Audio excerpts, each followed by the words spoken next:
The following clip is presented to you by The Extreme Life of Matt Hardy, available every Friday wherever you get your podcasts and at extremehardy.com. Well, we're part of the Conrad cinematic universe, as I like to call it. Conrad and his bazillion podcasts that are under the brand. The Podfather himself. And one of his best podcasts, frankly, is My World with Jeff Jarrett, a guy who is now your coworker. We talked about a few weeks ago here on this podcast. And it's also a guy that you have some WrestleCade history with. I was listening to My World this past week, and something caught my eye. He mentioned me. I got a couple mentions that he mentioned me on the podcast, right? What did he say? I can actually play the clip. I pulled it up here. So take a listen. Okay. Almost everybody else is who's on our network, whether it's Eric Bischoff or Tony Schiavone or Matt Hardy or Kurt Angle. It's a who's who. You can see them all, but be sure to check out My World Live with surprise guests. WrestleCade.com/tickets. You were talking about, Mike. What did you say? In Ric Flair's career? What was your line? You ended Ric Flair and Sting's career in a handful of months. Well, I was going to say, but at WrestleCade weekend, when you were mentioning, I had a match against Matt Hardy a few years ago, and busted his ass open, son.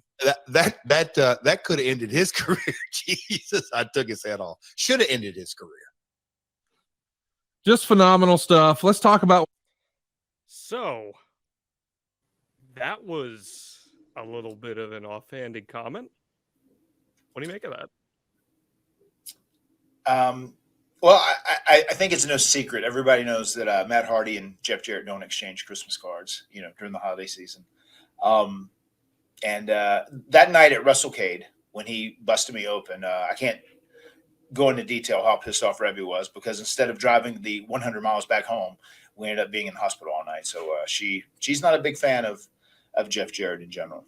But, I work with him in AEW, and it is what it is. I'm fine. I don't harbor resentment towards anyone, because that stuff will make you sick. But the one thing I do want to say is that night at WrestleCade, when he split me open and I had to go to the hospital and end up getting 30 stitches or whatever it was, I never had another singles match with Jeff Jarrett. So he got a reprieve that night.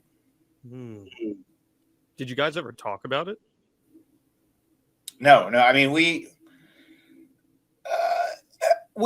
can coexist and work together, but we really don't talk about things. We just kind of both do our own things. It's kind of it. So I'm very surprised he actually even mentioned my name and brought that up. I mean, it's almost like he was trying to call me out to a degree, trying to bait me.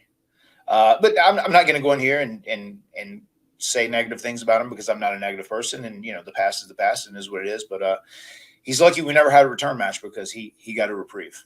I'll leave it at that.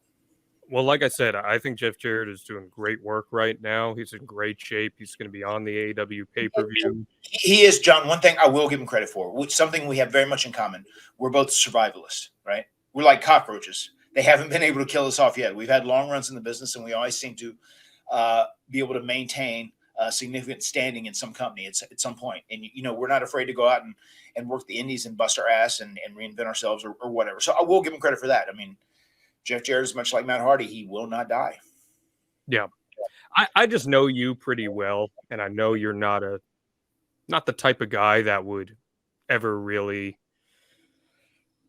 throw someone under the bus for something that they did in the past. I know you're let's confront things, put it in the past beyond us kind of guy. And, I don't know, just it strikes my interest hearing you kind of say that there's some stuff that's a little unsettled there. So that's just my point of view, just a little interesting.